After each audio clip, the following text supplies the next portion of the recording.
Lavoratori stranieri che se sono stati in vacanza nei paesi d'origine a rischio Covid, al loro rientro hanno l'obbligo di 15 giorni di stop, di quarantena.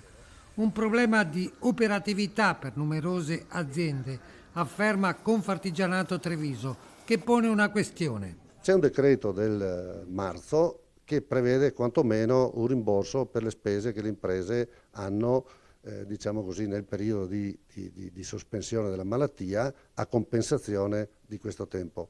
Ma da marzo a oggi non abbiamo visto nulla, quindi oltre al disagio di avere le persone che rientrano e non possono andare in azienda, c'è anche questa mancanza da marzo in poi del recupero dei costi che dovrebbero essere sicuramente a carico dello Stato.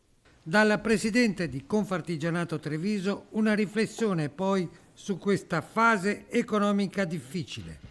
Dovremmo usare questo periodo, usare anche delle politiche attive del lavoro, perché sicuramente c'è la necessità di riconvertire delle persone, perché alcuni lavori non saranno più come prima, e credo che questo potrebbe avere un doppio vantaggio: dare la possibilità alle persone di crescere dal punto di vista professionale e dall'altra parte creare meno costi per lo Stato, così di cassa integrazione. Invece di pagare uno perché stia a casa, lo paghiamo perché vada magari a formarsi. Il settore dell'artigianato e della piccola impresa può essere quello che dà una spinta anche complessiva.